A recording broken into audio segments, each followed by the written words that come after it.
Salut à toutes et à tous, très heureux de vous retrouver dans Vidéo Club. Aujourd'hui pour notre vidéo top. Voilà, le top des films de l'année 2025. Notre classement arrive enfin parce qu'on avait un petit peu de retard, Charlotte. Et oui, bonjour à tous. Bonjour à toutes et à tous. Mais il est là, il arrive. Il arrive, il est là. Meilleurs vœux, hein, encore une fois, c'est l'occasion de le dire. Si Bonne tu le année à souhaites. tous. Voilà, et puis voilà, donc on va commencer sans plus attendre.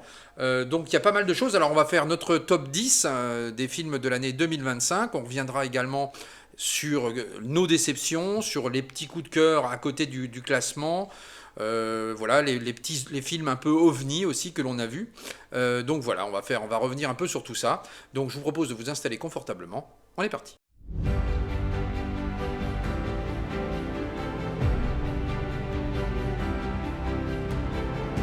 L'année 2025 a été assez compliquée pour moi personnellement au niveau du classement des films. C'est une année pour moi globalement décevante, alors pas en termes de qualité cinématographique au point de vue voilà, des réalisations ou ce genre de choses, mais pour moi personnellement et subjectivement, c'était plutôt décevant.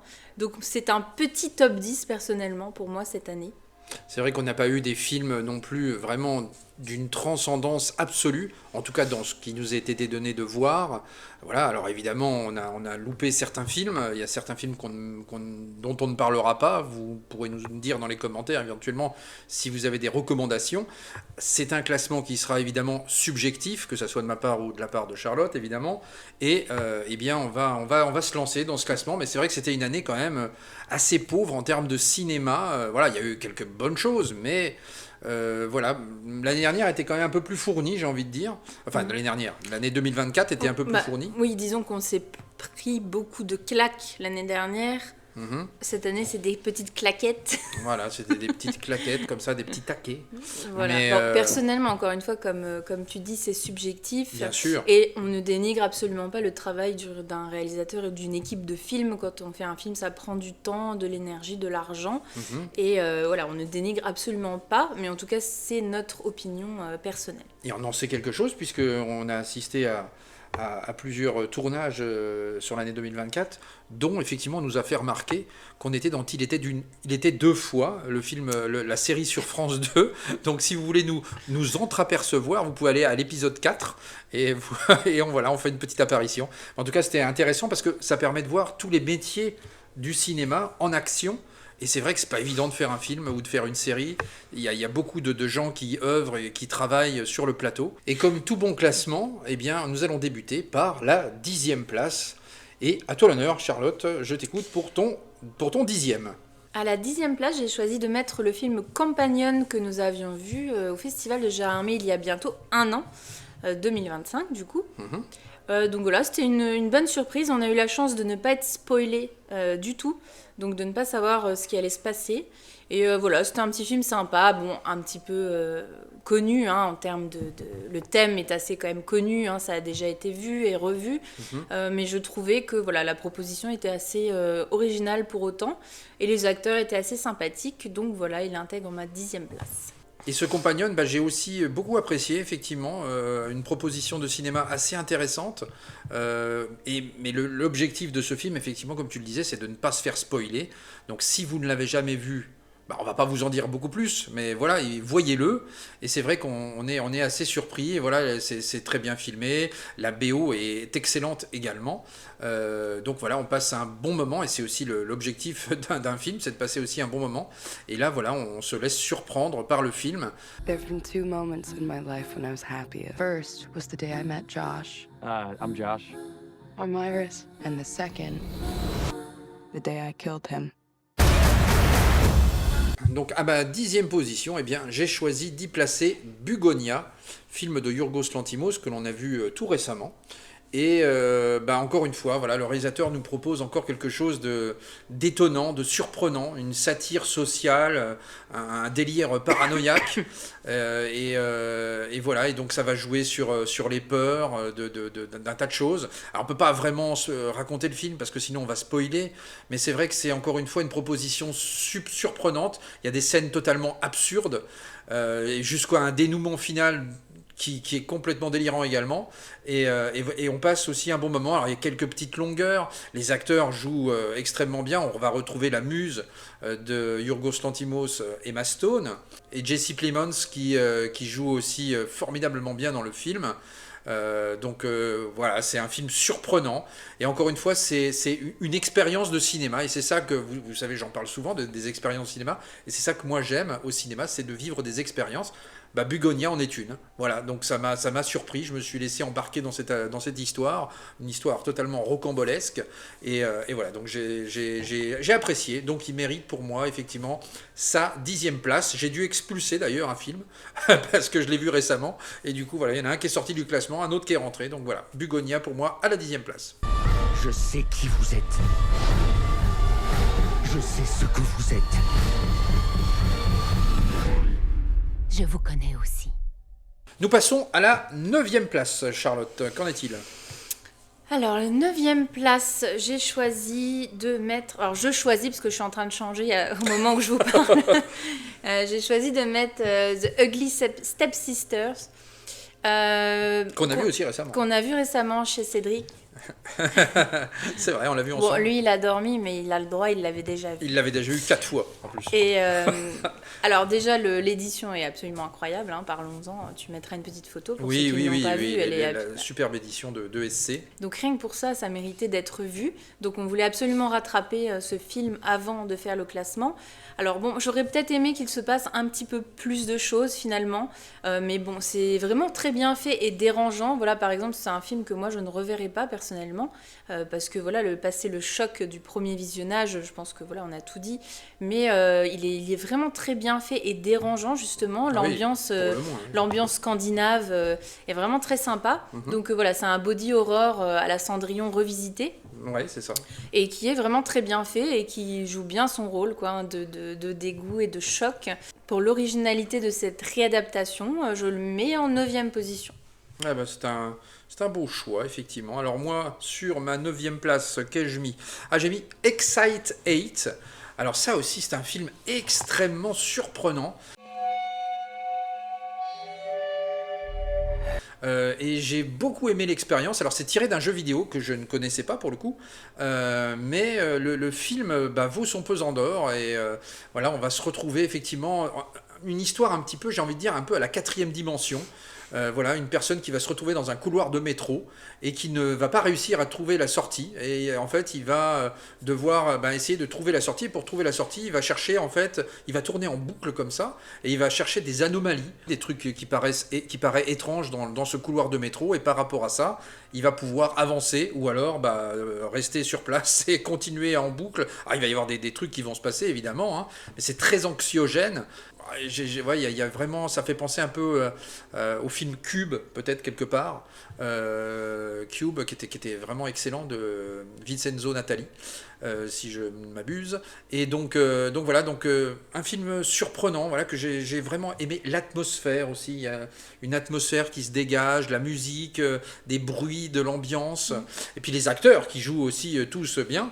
Oui, c'était original. Ah, c'était original. Donc voilà, donc pour l'originalité, je le place effectivement à ma 9e place.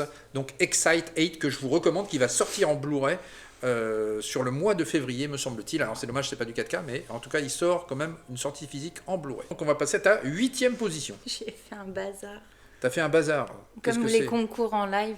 Oh là, si vous regardez sa feuille, je pense que là, voilà, c'est un bazar sans nom. On en est au 8 là, c'est ça ? Oui, 8e. Au 8, eh bien, n'en déplaise à certains, j'ai mis Sinners parce que moi j'ai vraiment beaucoup aimé. D'accord. Et je l'avais oublié d'ailleurs. Je me suis rappelé de ce film-là. Évidemment, il fait penser au film que l'on connaît bien avec notre ami Georges Clooney. Évidemment, oui. Il y a des références. C'est extrêmement inspiré, évidemment. Mais moi, j'ai passé vraiment un très bon moment. Les musiques sont vraiment sympas, comme vous le savez si vous avez vu le film, évidemment. Ludwig Göransson à la composition. Oui, qu'on adore. Donc voilà, moi j'ai vraiment beaucoup aimé ce film et je trouve que les critiques sont pas toujours justes. Le fait que ce soit du pompage, bon bah oui, c'est inspiré clairement, hein, c'est certain. Mais j'ai trouvé que c'était très bien fait et puis c'est dépaysant. je trouve. On est avec eux, voilà, dans la grange, on Ouais. fait la fête. Voilà, moi j'ai trouvé vraiment très sympa et je trouve que il mérite sa petite 8e place. Bah, disons que Voilà. ça faisait longtemps qu'on n'avait pas vu un film en fait où il y a un changement de registre comme ça et à la volée, et c'est vrai que c'est assez intéressant ce Sinners finalement. Bon, moi je l'ai pas mis dans le classement, mais voilà, c'était un bon moment effectivement qu'on a pu voir avec ce film. Et à la 8e position, alors moi j'ai choisi de mettre Substitution à la 8e place. T'es dur. Bah, dur, non, parce qu'il est dans le classement, je suis pas dur. T'es dur. Non, je suis pas. Bah, après, voilà, c'est comme ça. Donc, 8e place, alors c'est les frères Philippou qui sont à la réalisation. Frères Philippou qui avaient donc déjà réalisé l'excellent film La Main. Voilà, La Main qui était déjà redoutable au niveau des séquences frissons. Qui était quand même au-dessus. Oui, la main Quand est quand même. même un petit peu au-dessus. Mais bon, Mais quand Substitution, même très, très bon, hein. c'est quand même très malaisant aussi. Ça... extrêmement malaisant. Ah ouais. Ils sont forts. Ah oui, ils sont forts. Ils sont à forts. suivre, hein, parce qu'ils n'ont pas fait beaucoup de films. Non, mais pour l'instant, c'est un sans faute. Hein. Ah oui. C'est un sans faute, et voilà, c'est des films encore de climat, d'ambiance, et voilà, avec des scènes effectivement en choc. Et d'ailleurs, comme ils sont australiens, on pourrait très bien imaginer des films un peu à la Wolf Creek. Hein. Il y aurait de quoi faire. Ils sont dans leur registre, effectivement, ils sont dans leur registre malaisant, et également dans leur registre effrayant aussi, parce qu'il y a des scènes vraiment effrayantes. Oui, ils maîtrisent vraiment à la perfection, hein, pour le coup, là. Ah oui. Donc voilà, donc pour ça, effectivement, je mets Substitution à la 8e place, et je vais mettre un ex-aequo. On s'est octroyé. Ça y est. Ah bah oui, on s'est octroyé tous les deux un ex-aequo. Le mien arrive après. Bon bah voilà, donc moi à la 8e place ex-aequo, j'ai choisi... C'était très compliqué, j'ai hésité entre deux films pour la 8e place ex-aequo. J'ai hésité entre Eddington d'Ari Aster et Une bataille après l'autre de Paul Thomas Anderson. Voilà, j'ai hésité entre les deux, parce que j'aime beaucoup Ari Aster, mais je trouve que sur Eddington, voilà, j'en parle juste pour dire que la performance de Joaquin Phoenix est absolument dingue encore sur ce film-là, comme dans Beau is Afraid d'Ari Aster, qui était complètement dingue aussi. Mais voilà, le scénario traîne un peu en longueur et ça ne va pas assez loin à mon goût. J'ai pensé que ça allait faire un peu comme Chute libre avec Michael Douglas, film de Schumacher. J'ai pensé que ça allait faire un peu comme ça. Et ça tend à faire ça, mais ça le fait pas complètement. Bref, du coup, c'est plutôt Une bataille après l'autre que je vais mettre, même s'il n'est pas exempt non plus de tout reproche. Encore une fois, performance extraordinaire des acteurs, que ce soit Leonardo DiCaprio, Sean Penn, les deux actrices aussi, hein, qui, je ne sais plus leur nom, mais qui jouent extrêmement bien également. Les plans, la mise en scène également de Paul Thomas Anderson qui est extraordinaire, notamment aussi à la fin avec des plans de champ contre champ, des plans de route aussi qui sont absolument dingues. Donc là aussi, voilà, il y a de quoi faire. Sean Penn qui est complètement fou là-dedans. Mais par contre, voilà, le mixage sonore, ça ne va pas du tout. Il y a un moment donné, il y a une séquence avec Benicio del Toro, quand il s'évade de chez Benicio del Toro, là, ça ne va pas du tout. Le mixage sonore est beaucoup trop fort, la musique est beaucoup trop élevée, ça ne colle pas, ça ne matche pas. Il y a des longueurs également, et puis bon, le scénario n'est pas non plus sensationnel, mais voilà, c'est vrai que c'est un film qui mérite quand même d'être vu, et pour cela, je le mets donc à égalité, à la 8e position avec Substitution.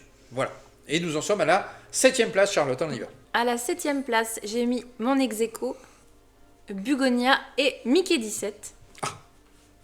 Parce que j'ai trouvé, en fait, alors pas des similitudes à proprement parler, mais pour moi, l'étrangeté était un peu similaire. Enfin, je sais pas, l'ambiance, pourtant ça n'a rien à voir, on est d'accord, hein, mais l'ambiance, voilà, je sais pas. Je me suis dit, tiens, les deux là, ils font la paire, la 7e place pour ma part, qu'on a vu très récemment aussi en rattrapage. Hein. On les a quasi enchaînés. Hein. Oui, voilà, exactement. C'est marrant ça. Alors, un petit plus pour Bugonia quand même.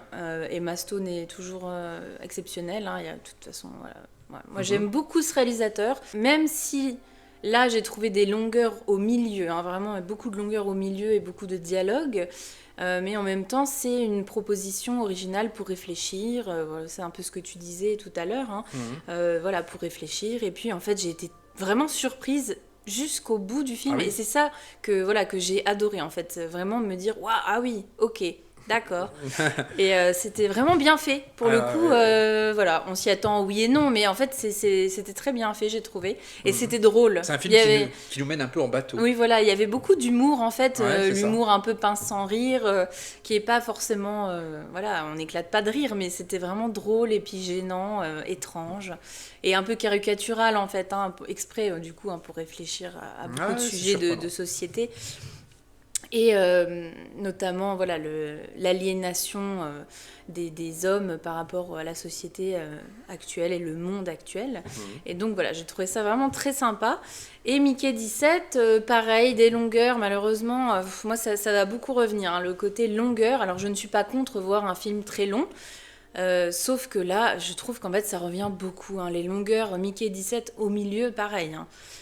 Le début est très prenant, ça s'essouffle et ça repart. Heureusement, ça m'a reprise avec la fin qui est pareil, complètement loufoque en fait. Mais bon, moi, j'ai vachement adhéré et le réalisateur aussi que j'aime beaucoup.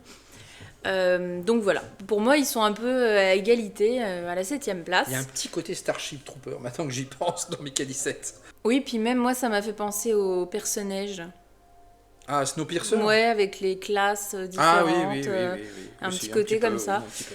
Donc voilà, mais c'était très sympa, Ouais, des bons sympa. moments. Voilà, mais le problème des longueurs, quand même, cette année, pareil, une bataille après l'autre, c'est les longueurs. Eddington, c'était les longueurs. Personnellement, hein, j'ai trouvé que ça s'essoufflait beaucoup, ce qui fait perdre un peu des points. Et comme je disais, moi, c'est un petit top 10 cette année, donc bon, voilà. Ils intègrent tous les deux la 7e place. Pour l'originalité, quand même. Ouais, mais c'est vrai que Mickey 17... des propositions. J'ai pas mis dans le classement, mais bon, ouais, il a sa place, effectivement.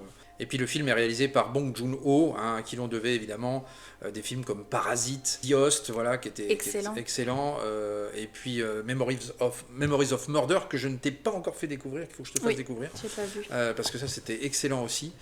Donc voilà, donc un réalisateur effectivement qui n'a plus rien à prouver pour le coup, mais qui nous surprend quand même, il malgré nous surprend. tout. Bah, c'est vrai qu'il nous a surpris là, pour le coup, hein, effectivement. Alors ma 7e place à moi, j'ai choisi d'y mettre un film qu'on a vu aussi et qu'on a découvert aussi à Gérardmer. Et il s'agit de Exhuma. Voilà, Exhuma, et j'en parlais encore une fois avec Tom de The Joker Film, parce que c'était un film The Joker. Du coup, voilà, c'était l'une de ses priorités pour nous le sortir en support physique en 2026. Donc voilà, donc on espère qu'il réussira à nous sortir ça. Il y a un import qui existe en 4K avec VO sous-titré que je vous montrerai lors d'une prochaine vidéo. Mais voilà, ce film-là, qui mélange un peu les genres...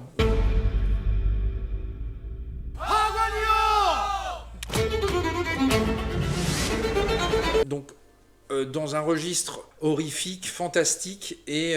Sur la mémoire aussi collective et historique qui était intéressant. Ouais, voilà, effectivement. Moi, non, je l'ai pas mis parce que j'ai trouvé que c'était très très dense, quoi. Enfin, c'est... Oui. très long aussi. Oui, il y a des longueurs un petit moi, peu. je suis sortie de là, j'étais rincée, quoi, vraiment vidée. Mais peut-être qu'il faut le revoir, celui-là, pour le coup. Oui, il faut le revoir. Mais enfin, oui, moi, ça m'a laissé... Mais très, très intéressant. Ouais, c'est très intéressant. C'était l'un des meilleurs films qu'on ait vu sur le festival. Moi, j'ai vraiment beaucoup aimé. Bon, voilà, j'aime beaucoup les films asiatiques. Voilà, un film à découvrir. C'est bien. Voilà, j'espère qu'il sortira effectivement en 2026, qu'il puisse être découvert par le plus grand nombre d'entre vous. Donc voilà, on attend des nouvelles de The Joker. Donc j'espère que Tom réussira à nous sortir ça pour 2026. C'est bien parce qu'au moment où on fait le classement, elle est encore en train de se demander qu'est-ce qu'elle met en 6. Bah oui, mais bon, il faut Je vais le mettre parce que, voilà, pour le sujet qui a été touchant, j'ai mis en 6 Life of Chuck. Pour la performance de Tom Hiddleston et parce que le sujet est très touchant et que j'aime bien la morale.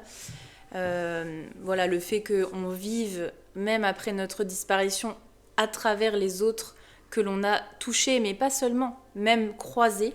Voilà, de laisser un petit peu des empreintes comme ça de notre passage, ça j'ai trouvé que c'était vraiment très touchant.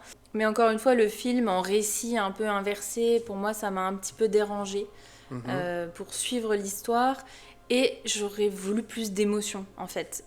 C'est très méthémétique en fait, c'est très métaphysique. Ouais. Et pour moi, il manquait un petit peu l'aspect larme, si j'ai envie de dire, un petit peu à la Tree of Life ou extrêmement fort, incroyablement près. Voilà, ce côté un petit peu où vraiment on a une boule dans la gorge, on a envie de pleurer, enfin voilà, où c'est vraiment... Par séquence, on a quand même... Il y a quand même ça, en non, fait. mais oui, je dis pas que voilà. c'est pas que ce n'est pas touchant, c'est juste... pour moi, c'était un peu trop mathématique pour pouvoir vraiment m'émouvoir comme je l'aurais aimé, et il aurait peut-être gagné plus de place. Ouais. Et alors moi, je vais en parler aussi. Bon, je l'ai mis un peu plus haut. Voilà, je vous le dis, je l'ai mis un peu plus haut dans mon classement. Mais je vais en parler là, effectivement. Mais moi, c'est juste la fin que j'ai trouvé un peu abrupte. C'est vrai que ça se termine un peu brutalement, mais encore une fois, on est embarqué dans une histoire et c'est un film un peu puzzle et les choses se mettent en place et on ne comprend pas très bien ce qui se passe. J'aime pas trop les films Ouais, puzzle, bah ouais. oui, c'est vrai, Ça me pose problème. mais j'avoue. voilà. Mais c'est vrai que moi j'ai vraiment adoré. Puis alors Mike Flanagan, effectivement, il sort un peu de son registre horrifique qu'il avait l'habitude de faire. Et c'est une nouvelle de Stephen King. Hein, Et c'est une nouvelle de Stephen King, malgré tout, effectivement. Mais c'est vrai que c'est très onirique aussi par moments. Il y a une beauté, il y a une poésie qui se dégage de ce film. Et c'est vrai qu'on est vraiment pris, effectivement, Non, c'était très dans intéressant. l'émotion. Voilà. Donc voilà, un film vraiment qui laisse à réfléchir, qui laisse penser.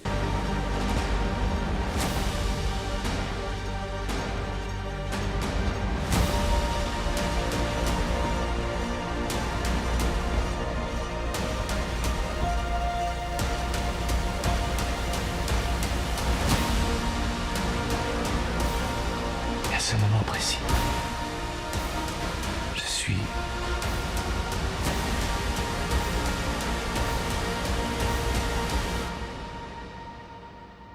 merveilleux.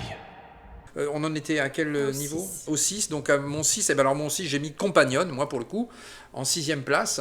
Donc bon, on en a déjà parlé, mais effectivement, pour la découverte totale de ce scénario, effectivement, c'est vraiment le scénario là qui est vraiment intéressant pour le coup. Si on ne connaît pas l'histoire, encore une fois, ne regardez surtout pas l'histoire si vous n'avez jamais vu le film, vous remettez le film et vous vous laissez embarquer. Et là, vous allez voir, vous allez être effectivement surpris. Puis voilà, c'est très bien filmé, une bonne BO, comme on a dit. Donc voilà, nous en arrivons à la 5e, Charlotte. J'ai mis une bataille après l'autre pour le vraiment performance d'acteur. Là, pour le coup, c'est vraiment grâce à Sean Penn que je l'ai mis là. On se retrouvera, c'est sûr. Pour aussi le côté road trip qui était sympa, poursuite. Voilà, Leonardo DiCaprio qui est très bon aussi. Les deux actrices aussi, comme on le disait. Assez touchant aussi par moments. Mais honnêtement, les choses que nous n'avons pas aimées, comme tu as dit, la musique, là pour le coup, vraiment, c'était trop fort. C'était, comme tu disais, c'était criard, c'était répétitif. Et plus apprécié avec le temps. Il m'a fallu un petit temps de digestion, et puis pour le thème, voilà, le thème. Mais on l'a aimé quand même, mais on est dérangé parce qu'on n'a pas aimé. Là, le thème est très important, très fort. Les acteurs sont excellents, certains plans sont très beaux. Le scénario, par moments, est très intéressant, et par moments un peu trop fouillis. Voilà, bon, je le mets quand même à la 5e parce que c'est un grand film quand même de cette année, bien qu'il ne m'ait pas touché comme je l'aurais voulu, on va dire, et qu'on a des petites choses qui restent malheureusement et qui font descendre le film. Il aurait peut-être été en 2e, hein, qui sait. Ma 5e place, bon, on en a déjà parlé il n'y a pas longtemps, c'était Life of Chuck, effectivement, moi je l'ai mis à la 5e position, bon, pour tout ce qu'on a dit, pour cette proposition, effectivement, encore une fois, on est embarqué dans quelque chose, on ne sait pas où ça va, surtout au début, on n'y comprend quasiment rien, on ne sait pas du tout ce qui se passe. Et puis voilà, les choses se mettent en place, un film un peu puzzle comme ça, et on est surpris, on est touché par moments, et voilà, et juste un peu la fin un petit peu brutale pour moi. C'est vrai que toi, tu l'as bien expliqué, la fin, tu m'as dit, bah oui, mais c'est normal, parce que si, parce que ça. Oui, moi je ne l'ai pas trouvé du tout brutal pour le coup. Ouais, bah oui, mais moi ça m'a fait cette sensation-là. J'ai trouvé que c'était la boucle qui était bouclée. Oui, la boucle qui était bouclée, voilà, mais en tout cas, voilà, c'est un film extrêmement surprenant où on peut effectivement imaginer 1001 interprétations finalement aussi. Hein. Et on arrive à ta 4e. Alors, à 4e place, j'ai mis Wolfman parce que moi j'ai adoré. Et même si c'est lent, mais pour le coup là c'est un lent qui ne m'a pas dérangé, j'aurais pu voir encore plusieurs minutes du film. J'ai aimé pour le côté artisanal, voilà, fait à l'ancienne. Hein. On avait regardé un peu le making-of d'ailleurs, c'est très très intéressant. Ouais. Voilà, par les prothèses, tout ça, moi j'adore tout ce qui est manuel, tout ce qui est un peu à l'ancienne, à la Evil Dead, à Terrifier même. Hein. Ouais. Voilà, on voit parfois que c'est des prothèses, mais en fait c'est ça qui fait que c'est manuel, c'est fait par des artistes, des artisans. Ouais, Et c'est ça. voilà, rien que pour ça en fait, hein, rien que pour encourager ça. Mais au-delà de ça, le film est quand même. Enfin, je Le comprends film- pas trop pourquoi il a pas trop marché. Je l'ai pas mis dans mon classement, mais je l'ai aimé aussi, hein, je tiens à le préciser. Ouais, moi j'ai Moi, j'ai vraiment adhéré. Hein. Ouais, on passe vraiment un bon moment. Alors, Ah il se oui. passe pas des choses incroyables dans le film, d'ailleurs pas grand-chose. Hein, tant que, Non, enfin, mais je veux dire, c'est un bon film de loup-garou, quoi. Voilà. Pour moi, c'est un très bon film de loup-garou. Voilà, j'étais vraiment dedans et je trouve que l'acteur est exceptionnel. Il est vraiment inquiétant. Parfois, il fait de la peine. Je trouvais, en fait, et j'ai adoré aussi, je te l'ai dit souvent pendant le film, les jeux de lumière sont incroyables.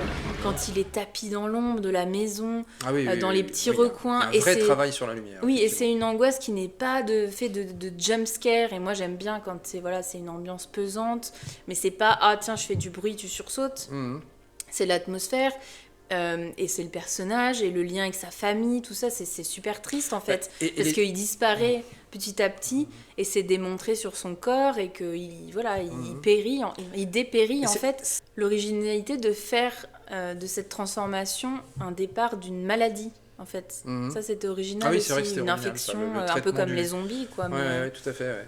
Et j'allais dire, la maîtrise aussi des jumpscares, c'est aussi c'est de ne pas trop en mettre non plus, mais de les mettre au bon moment, juste ce qu'il faut. Et ça, c'est aussi très bien fait par les frères Philippou Ouais, ouais. sur Substitution, par exemple.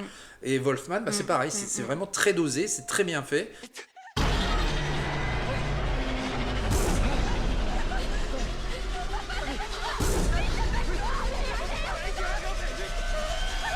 Très bien calculé. La BO également de Wolfman est très très bonne aussi. Donc par le producteur de Saw 2, 3, 4, 5 et 6, je crois. Voilà. Leigh Whannell, Oui. le réalisateur, qui est aussi australien du coup. Oui, australien aussi. Voilà, et qui avait réalisé aussi l'excellent film Upgrade. Ouais. Et Ça, c'était très sympa. Je sais pas si tu l'as vu celui-là. non, j'ai pas vu. Bah, Et je te le conseille. Insidious 3.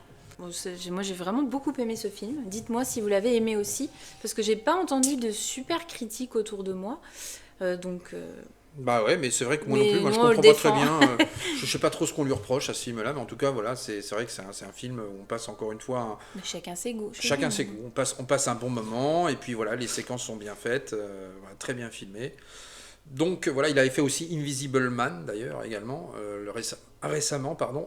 Donc bon voilà, que j'avais apprécié, mais sans plus. Mais Wolfman, j'ai vraiment beaucoup plus apprécié là pour le coup. Et Upgrade que j'avais beaucoup aimé. C'est ma 4e place, si mes souvenirs sont bons.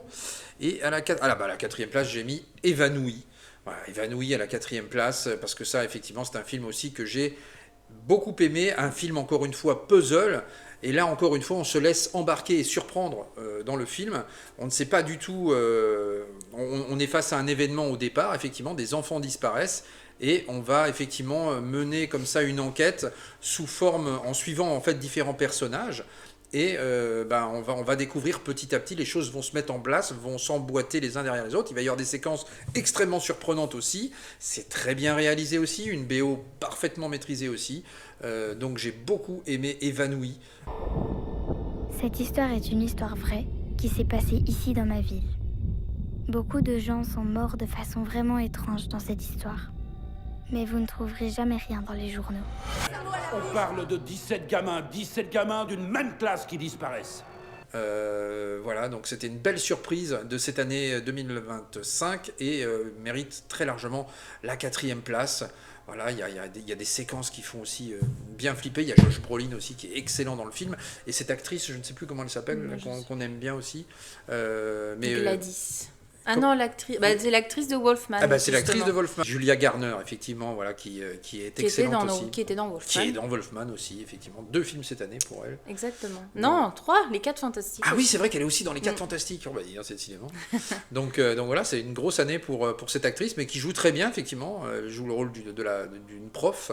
Et voilà, donc Évanoui, j'ai beaucoup aimé. Voilà, donc combien j'ai mis 4e place. Donc sans transition, ma 3e place, c'est Évanoui également.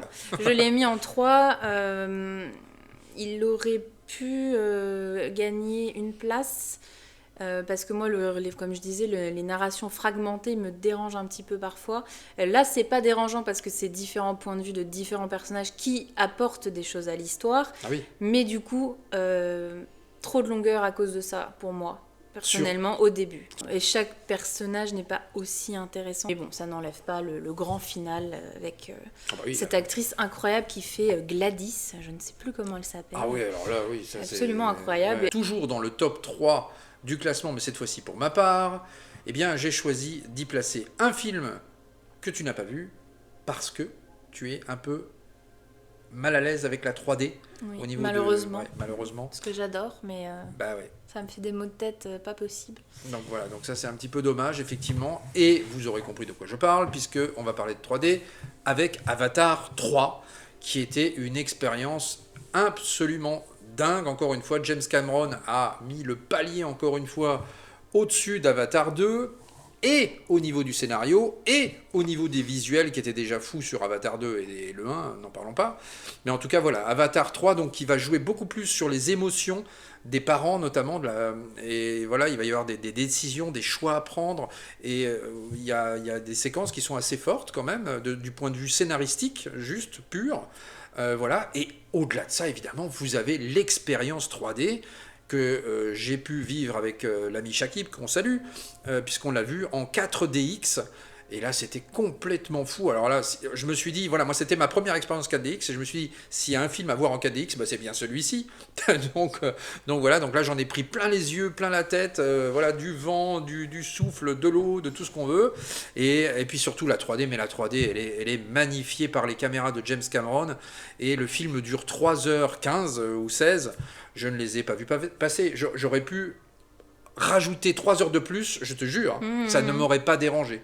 C'est tellement, en fait, on est tellement embarqué dans cette expérience de cinéma, dans Avatar, en fait, c'est comme un parc d'attractions, en fait. On est vraiment, c'est fou de vivre des films comme ça. En 2025, de notre vivant, de pouvoir vivre des expériences comme ça. C'est aussi ça, moi, que j'aime aussi au cinéma, c'est de vivre des expériences. Et là, voilà, Cameron est le seul à maîtriser la 3D comme ça, avec les caméras Venice notamment. C'est complètement fou. Donc franchement, voilà, donc il mérite très très largement la 3e place, n'en déplaise aussi à certains. Encore une fois, voilà, essayez dans la mesure du possible de voir le film en 3D, sinon vous loupez quelque chose forcément. Mais voilà, et puis là, l'histoire en plus, elle est quand même prenante. Vous voyez, il y a beaucoup plus d'émotions que dans le 2. Passons à la 2e place. Alors à la 2e, moi j'ai mis Substitution du coup. Bon, ça aurait pu être 3, comme je disais, Évanoui, Substitution, Évanoui. Pourquoi je mets celui-là? Pour le petit peps malaisant en plus, et la maîtrise horrifique, voilà, comme on disait, les frères les frères Philippou, qui sont absolument voilà, incroyables dans leur domaine et leurs compétences. Film très efficace que je ne reverrai probablement pas comme la main, hein, d'ailleurs. Je veux dire qu'une expérience suffit. Et voilà, en fait, moi j'aime beaucoup, comme je disais, quand il n'y a pas beaucoup de jumpscares et que tout est maîtrisé. En fait, on voit le petit, donc qu'on voit sur la pochette, hein, je ne spoil rien, qui déambule comme ça dans le jardin. Et en fait, c'est pas « Ah, il surgit du noir, schlack, ça fait peur ». C'est vraiment, on le voit. Et puis voilà, il y a une maîtrise du maquillage, il y a une maîtrise des effets, il y a une maîtrise artistique et d'acting qui fait que c'est absolument... Voilà, terrifiant et efficace. La scène dans la cuisine notamment, enfin voilà, sans spoiler. Ah oui, la scène dans la cuisine. Franchement, c'est extrêmement bien fait. Et le personnage de Sally Hawkins est très touchant. Voilà, c'est ce qu'elle a traversé est absolument atroce. Et voilà, c'est une très grande actrice. C'est vrai qu'elle joue très bien. Voilà, elle n'a plus rien à prouver non plus. Elle est toujours très efficace. Et voilà, j'ai vraiment bien aimé ce côté... voilà, de rupture familiale et de tragédie. C'était vraiment intéressant. Donc pour moi, 2e place. Il m'a montré une façon de redevenir mère.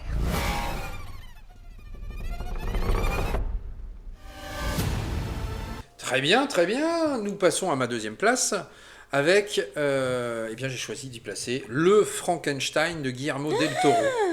Je l'ai mis à la 2e position. Tu m'as trahi. Bah non, mais j'ai Bah, tu m'as trahi, bah, c'est quoi ton numéro 1? Ah bah tu vas le découvrir. Il m'a mais, fait croire qu'on avait le même numéro 1. J'ai décidé de changer de posture. Voilà, Bah, alors pourquoi ça aurait pu être inversé aussi, mais Alors, voilà. excuse-moi, quel est ton numéro 1? Ah bah tu vas le découvrir, Charlotte, je vais pas te le dire, c'est pas maintenant. Donc là, en l'occurrence, on parle de Frankenstein. Ouais, bah t'en en- parles avant moi, je suis pas d'accord. Ah bah... Donc Frankenstein, alors déjà pour commencer, Je pense, je me permets, et je pense que tu penses pareil que moi, on place ce film si haut parce qu'il est de qualité, ça c'est certain, mais aussi dans le contexte du visionnage que nous avons eu la chance d'avoir au Festival Lumière de Lyon en présence de Guillermo del Toro, je pense au cinéma du coup. Je pense que ça a aussi joué dans l'appréciation et la claque qu'on a reçue pendant le film, c'est Bah certain, ouais, parce je pense, que c'est certain. voir le film au cinéma, voir le film sur une télé, quand bien même on a une grande télé, c'est pas tout à fait la même expérience. Donc voilà, et c'est nous on a une télé, on a une belle télé ici en 65 pouces, voilà, on se fait plaisir, on regarde pas mal de séries en fait là-dessus. Par contre, quand on a des films à voir, on va dans la salle et on regarde dans la salle dédiée ou on va au cinéma évidemment. Ça au cinéma on y va extrêmement régulièrement, vous l'aurez bien compris. Mais voilà, mais vivre un film comme Frankenstein au cinéma, c'est pas tout à fait la même chose que de le vivre à la télévision. Donc voilà, ça c'est un regret que j'ai pour bon nombre d'entre vous qui découvriront ce film à la télé et non pas au cinéma. Eh ben oui, parce que c'est un film de cinéma en fait. Et Guillermo del Toro, alors certes Netflix lui a permis lui a donné les moyens de faire ce qu'il a voulu faire. Et voilà, et au cinéma, ça se ressent, ça se voit. La BO absolument magnifique qui accompagne le film. Les acteurs, tous aussi bons les uns que les autres, et notamment Jacob Elordi, qui joue la créature, qui est absolument incroyable, voilà, et que l'on avait découvert dans Saltburn. Et que tu fasses du théâtre. Bah oui, c'est du théâtre. Incroyable! C'est incroyable! Ah, Enfin, magnifique! voilà, c'est magnifique, c'est superbe! Ben voilà. Pour dire effectivement que c'est non mais c'est vrai que c'est voilà c'est fantastique en fait. Donc puis alors le visuel de Guillermo del Toro qui est absolument léché avec la photographie voilà magnifique également. Et puis son appétence pour les films de monstres, parce que ça Guillermo del Toro voilà il adore ça et ça se sent. Et voilà, c'est un film qui était une histoire qui était faite pour lui. Donc voilà, c'est pour ça que j'ai mis Frankenstein en numéro 2, tu l'as mis donc en numéro 1. Sans surprise, le voici en numéro 1. Victor Frankenstein.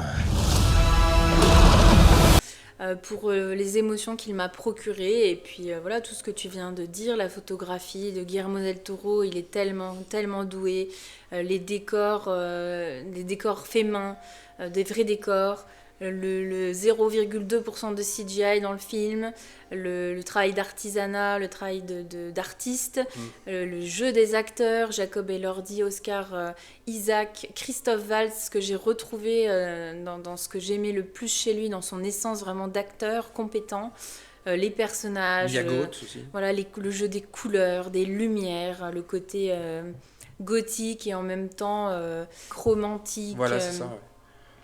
Voilà, Oui, c'est de la poésie. Pour moi, j'ai pas du tout trouvé le temps long, à part peut-être tout petit peu au début. Ça met un peu de temps à se mettre en place, mais en même temps, ça prend son temps comme une œuvre littéraire, en fait, que c'est à la base. Hein. Mais je veux dire, voilà, c'est comme un livre, c'est comme un poème, c'est comme une musique qui nous porte. C'était très beau. Et parfois dur et difficile, et en même temps voilà ça touche à des sujets de voilà l'acceptation, le lien avec le père, l'amour, la vie, la mort, enfin voilà des thèmes qui sont assez universels et qui sont chers à Guillermo del Toro, et voilà. Qu'il l'a expliqué. Moi ça m'a vraiment beaucoup touchée, j'ai passé un excellent moment. Donc voilà, pour moi il intègre tout simplement la première place de ce top film 2025. Alors, quel est donc mon premier j'aimerais film bien savoir. En 2025? Qu'est-ce que j'ai mis en premier? Et c'est vrai que j'aurais pu mettre Frankenstein, je l'avoue, mais... Je sais. Tu sais, maintenant tu l'as compris. K-pop Demon Hunter. Pas du tout. Pas du tout. J'ai choisi d'y placer Pris au piège de Darren Aronofsky. Pris au piège que j'ai vraiment beaucoup aimé. Parce que, encore une fois, ce que j'aime chez Darren Aronofsky, c'est déjà sa caméra. la façon dont il a de filmer ces films. Je repense à Black Swan, je repense à Requiem for a Dream, évidemment, je repense à Pi, je repense à Mother. Enfin voilà, donc c'était une sorte de thriller d'action comme ça, mais on est vraiment embarqué, voilà, encore une fois, par sa caméra, voilà, une virtuosité de Darren Aronofsky à la caméra, et c'est vrai que ça, j'ai passé vraiment, je ne me suis pas ennuyé d'un bout à l'autre du film. Encore une fois, il y a des acteurs incroyables, hein, notamment Austin Butler, Zoe Kravitz, qui sont présents dans le film, voilà, qui jouent très bien les deux. Donc voilà, on a affaire à une caméra nerveuse, un montage un petit peu haché par moments, mais voilà, ça enchaîne, ça, c'est vraiment très bon. La BO, encore une fois, qui accompagne tout ça, est incroyable également. Ouais, j'ai adoré, effectivement, pris au piège, j'ai pris une petite claquette quand j'ai vu le film. Alors oui, effectivement, encore une fois, c'est pas une année absolument mémorable, mais j'ai envie de mettre ce film de Darren Aronofsky en numéro 1, parce que voilà, j'aime le réalisateur, ceux qui me connaissent le savent, donc voilà, qu'il mérite sa place de numéro 1 pour moi. Voilà, il y a des séquences un peu paranoïaques aussi, puis il y a un chat. Oui, Il y a un chat aussi, il y a un chat redoutable dans le film. Et bon voilà, donc vous aurez compris, voilà mon amour pour Darren Aronofsky et pour ce film que j'ai vraiment beaucoup aimé et qui mérite sa place de numéro 1 pour ma part. Donc voilà, le classement est désormais clos, Charlotte.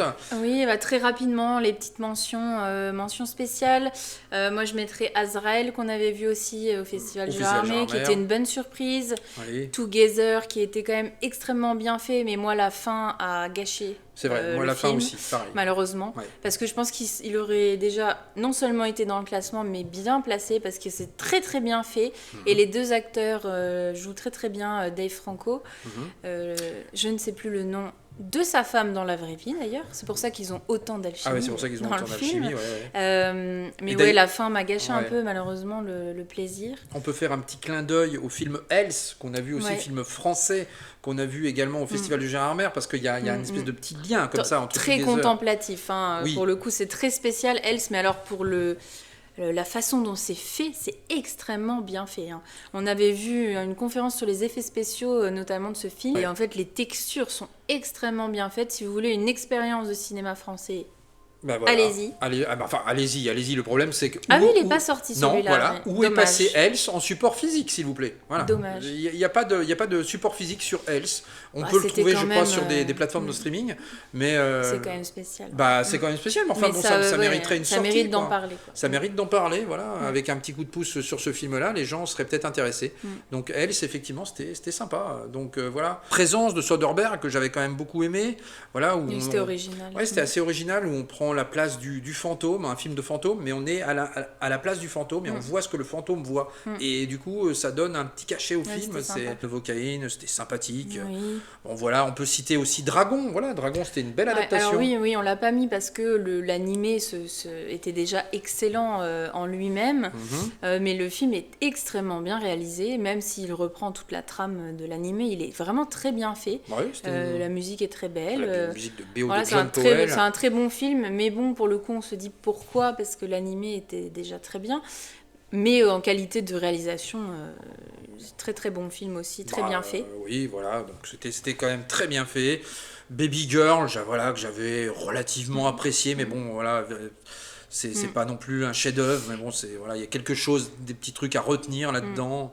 Et on peut aussi citer le petit film français Ma mère Dieu et Sylvie Vartan, Oui. avec Leila Betki, je crois que ça se prononce comme ça, qui livre quand même une performance vraiment très très exceptionnelle. Et là, dans ce Jonathan film. Cohen. Ouais, ils sont vraiment très très bons, et ça change le registre humoristique dans lesquels on les voit habituellement. Très beau petit film français, très touchant. Et un petit clin d'œil à UGC, parce que c'est vrai que c'est intéressant, parce que quand ils font ils proposent en fait en avant-première pour tester en fait le label UGC, si le film est intéressant ou pas. Donc en fait, ceux qui ont la carte UGC, comme nous deux par exemple, ils vont proposer en fait des avant-premières surprises comme ça. Et comme ça permet de découvrir des films à l'avance et de peut-être de voir des films qu'on n'irait pas forcément voir comme ça au premier coup d'œil. Et du coup, c'est vrai que parfois il y a des trucs surprenants. On avait vu La Fanfare aussi comme ça, en fanfare, oui, pardon. Très, très beau aussi. Ouais, qui était assez émouvant. Voilà, donc voilà, des petits films sympas comme ça. Predator Badlands. Alors, Predator Badlands, certains ont crié au loup, voilà, mais encore une fois, faut prendre le film pour ce qu'il est. Oui, c'est pas du tout le film de 87, c'est pas ni rien. une horreur. Hein, mais non, c'est encore on une passe fois. un moment sympa. Oui, c'est assez, surtout le début est assez surprenant. J'ai trouvé, j'ai été embarqué dans l'histoire, donc voilà. Donc ne me faites pas dire encore une fois ce que j'ai pas dit, mais non, mais parce que je vous vois venir à 10 km. Ah là là, Predator Badlands, mais non, c'est Predator de Schwarzenegger. Donc voilà, donc c'est pareil pour Running Man. Ah non, c'est Running Man de Schwarzenegger. Ballerina, j'ai passé un très bon moment aussi, moi personnellement. La fin m'a un peu gâché aussi, c'est dommage. Hein, j'ai adoré le moment. La fin, pourtant, ça part. Il y a des séquences d'action à la fin mais au lance-flamme là qui est incroyable. Je sais pas, dans le village, c'était pas. Enfin, moi j'ai adoré quand elle se prépare, quand elle est avec les Russes, tout ça là, c'était super. La musique qui est absolument incroyable. Voilà, moi j'ai beaucoup aimé le début. C'était sympa, mais c'était pas transcendant. Ça mérite pas non plus d'être dans un classement. Et Alpha également, film français de Julia Ducournau, à qui l'on devait déjà Grave, qui était encore une fois une expérience aussi complètement folle. Et Fin également, qui était très sympa aussi. Voilà, bon, je sais pas si ça mérite d'être dans le classement, mais en tout cas, voilà, c'était sympa. C'était un bon petit film, un petit côté nostalgique et en même temps un côté moderne sur F1. J'ai bien aimé. Donc voilà, on a vu le Dracula de Besson qui n'est pas si catastrophique que ça non plus. Bon, c'est certaines choses qui m'ont un peu dérangé, comme comment on appelle ça ? Les gargouilles. Les gargouilles, moi, je suis désolée, les gargouilles sont moins dérangeantes que la scène du parfum. C'est vrai je suis désolée, je maintiens cette scène absolument inutile. Inutile, oui, c'est vrai. La danse, là, vraiment pas du tout. Mais en tout cas, bon, c'était pas aussi... non, voilà, c'est franchement... Ça se regarde mais bien. encore une fois, Caleb Landry-Jones, c'est tellement incroyable que voilà, ça se regarde. Et puis c'est très bien filmé. Oui. Il y avait Dangerous Animals aussi qui était sympa, mais alors nous, on n'a pas compris au point où ça nous a été vendu pour le coup. Franchement, oui, c'est un film un peu surcoté. Il se passe pas non plus grand-chose. Oui, mais c'était sympa. Oui, c'est sympa, mais c'est pas... C'est surcoté. Hein. Moi, je suis pas loin de le mettre dans les flops quand même. C'est pas un flop. C'est un bon film de requin. C'est un bon film de requin. Oui et non, mais c'est un bon film, mais c'est pas... Voilà, ça a été très surcoté. Enfin, pour moi, en tout cas. C'est mon avis qui est subjectif, encore une fois, mais voilà, pour moi, ça a été un peu surcoté. Déception. Donc vas-y. 2 flops chacun. Allez, vas-y. Bon, moi, le plus gros flop, c'était Les 4 Fantastiques, personnellement. Alors, pas pour moi. J'ai vraiment pas aimé du tout. Et pourtant, voilà, il y avait Pedro Pascal, mais ça n'a pas suffi. Moi, non, j'ai vraiment pas aimé. J'ai trouvé que c'était vraiment... cucu. Alors j'ai bien aimé l'atmosphère et l'ambiance est bien faite, c'est bien retranscrite. Oui. Mais non, pareil, on a vanté les effets spéciaux. Je suis désolée, regardez la scène avec le bébé, tout n'est pas réussi, mais le champ de force là, pour moi ça n'allait pas. Mais... Je suis désolée, j'ai pas aimé ce film. Encore une fois, je ne crache pas dessus. Ouais. Je n'ai pas aimé. Moi j'ai apprécié quand même, et puis la BO aussi des 4 Fantastiques est très bonne aussi, mais celui-ci ne m'a pas dérangé. Bon, c'est pas un chef-d'œuvre, mais ça m'a pas dérangé. Alors moi en flop, ça sera Superman. Je suis désolé encore une fois de vous le dire, mais bon voilà, alors c'est très bien filmé, visuellement c'est très coloré, c'est très beau, c'est tout ce qu'on veut. On essaye toujours de repérer du positif. Oui. Non, ça ne va pas pour moi. J'ai pas... Et pourtant, j'aime James Gunn, j'aime beaucoup ce qu'il fait sur les Gardiens de la Galaxie, mais c'est les Gardiens de la Galaxie aussi, voilà. Donc c'est ce qui, en fait, il a voulu retranscrire les Gardiens de la Galaxie sur Superman. Ça marche pas pour moi, ça marche pas. Puis alors, sans compter les Green Lantern et compagnie, bon, bref, voilà. Donc pour moi, ça ne passe pas. Voilà. En fait, juste le son et visuel, voilà. Donc pour la salle de cinéma, c'est parfait, pas de problème. Mais pour le reste. Non, on a juste un flop chacun finalement. Oui, après on a vu aussi Y a-t-il un flic pour sauver le monde. Ah oui. Alors, c'est un bon flop, je suis désolée. Hein. Ah mais ça c'est un bon flop. L'humour répétitif là, pour moi, elle n'a pas du tout fonctionné. Ça marchait dans les années 90, voire 2000. Le jeu des ombres, la sexuelle, c'est vu, revu. Puis moi, ça m'a pas fait rire du tout. Bon, il y a quelques petites séquences. Ouais, non, vraiment. Je sais pas, c'était plus gênant que drôle, personnellement. Ce sera un flop, effectivement. Bon, je l'avais même oublié, à tel point. Tu vois. Bon, voilà, c'est tout. Hein. Bon. Et puis, Ce sont nos choix Ce personnels. sont nos choix. On va citer quelques films qu'on n'a pas vus pour autant. Qu'on a envie de voir et qu'on va voir prochainement. Et qu'on va voir prochainement. Alors, Good Boy. il y a Good Boy, film un peu horrifique, étrange, je sais pas trop. Oui, avec oui, un c'est chien, mais horrifique. on veut pas se faire spoiler, donc ne nous dites rien là-dessus. On va regarder ce film. Brutaliste, qu'on n'a toujours pas pris le temps de voir encore. Ouais. Alors, il paraît que c'est bien, mais encore une fois, les avis sont partagés. Hein, donc, Ouais, et puis il faut dégager aussi 3 heures. Ouais, oui. Mais on a envie de le voir, hein, Voilà, pour le coup. oui, voilà. Il y a Sirat aussi, dont j'ai entendu beaucoup parler de ce film, Ouais. et j'aimerais bien voir ce que ça donne. Il y a Arco, l'animé produit par Nathalie Portman, qui apparemment est très très très bon. Il y a Vie privée, on voulait Jodie voir Foster, Jodie Foster Daniel et Daniel Auteuil, quel duo improbable, Bah ouais. qu'on a envie de voir. Zootopie 2, qu'on n'a pas vu, on n'a avait pas pris beaucoup le aimé temps, le ouais. premier. Et puis un film qui me tarde aussi de voir, même si c'est un film effectivement de plateforme de streaming sur Netflix, House of Dynamite, réalisé par Catherine Bigelow, à qui l'on doit évidemment Point Break, Zero Dark Thirty, l'excellent Démineur aussi, ça c'était incroyable aussi. Enfin, c'est une réalisatrice que j'apprécie beaucoup. Et voilà, j'ai très hâte de découvrir ça. J'ai pas eu le temps encore de voir ce film-là. Il aurait été au cinéma, je pense que là on aurait pris le temps d'y aller direct. Mais bon, malheureusement, voilà, il est sur Netflix et du coup on l'a laissé un peu de côté.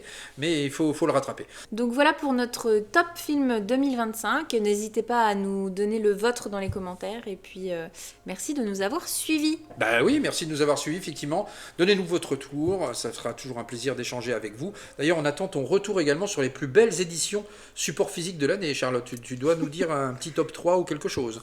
Donc tu as vu toutes les éditions que j'ai présentées, donc tu nous donneras ce que tu en penses. Et vous, dans les commentaires également, n'hésitez pas à revoir cette vidéo.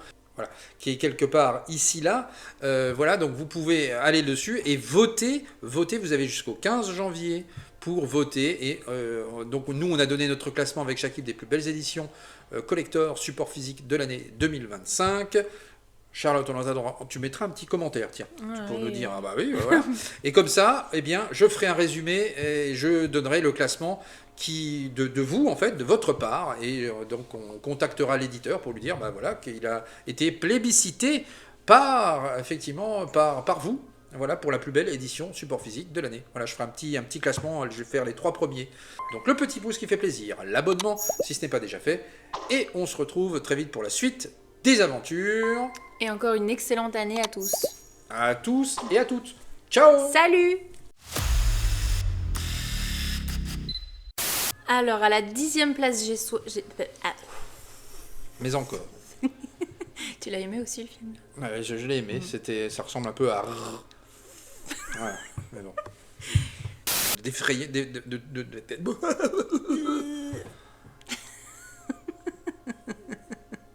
Bugonia, le film de Yorgos Lanthimos,